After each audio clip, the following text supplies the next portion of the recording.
আচ্ছা, তুমি মানুষের অনুভূতি নিয়ে তো খেলা করো কেন? আমি খেলা করছি নি গো। তুমি জানো, সেদিন শুধু তোমাকে বাঁচানোর জন্য ওই অভিনয়টা করতে বাধ্য হয়েছিলাম। মানে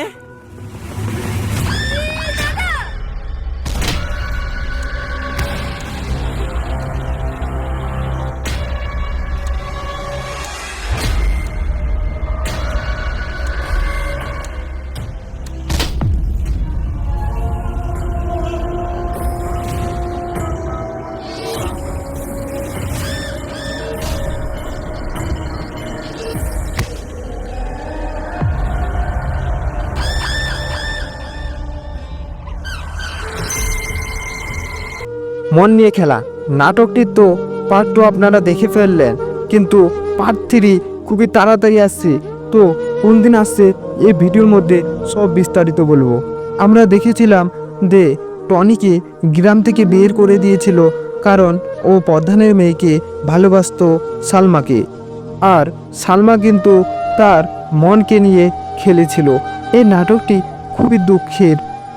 সে এখন 7 বছর পরে টনি পুলিশ অফিসার হয়ে যায় আর চলে এসে নিজের গ্রামে ও থানার অফিসার হয়ে যায়।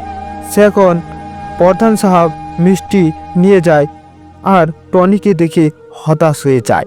তারপর যেটা করলো টনি, দে এদের ফটো তুলো, এদেরকে জেলে ভরবো। কিন্তু টনি খুবই ভালো ছিল, সেটা করলো না। আরেকদিকে আমরা দেখলাম দে সালমা সত্যি কি টনিকে ভালোবাসতো?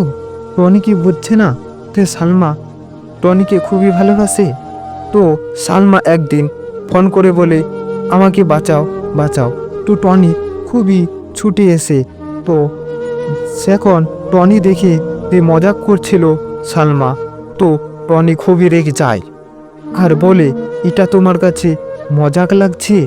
তুমি কত মানুষের মন নিয়ে খেলেছো, তুমি এত মিথ্যাবাদী, তুমি এত নোংরা, ছি, আমি এটা ভাবছিলাম না।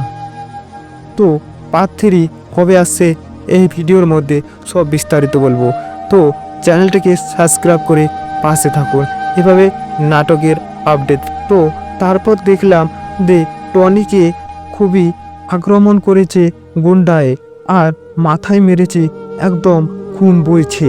তো সালমা দেখে হতাশ। তো এটা কি সালমার প্ল্যান ছিল? তো 3 নাম্বার পর্বয় আমরা সব বিস্তারিত দেখতে পারবো। তো 3 নাম্বার খুবই পর্ব শীঘ্রই চলে আসছে, না হলো 5-6 দিনের মধ্যে। তো এই চ্যানেলে নতুন হয়ে থাকলে সাবস্ক্রাইব করে পাশে থাকুন। ধন্যবাদ।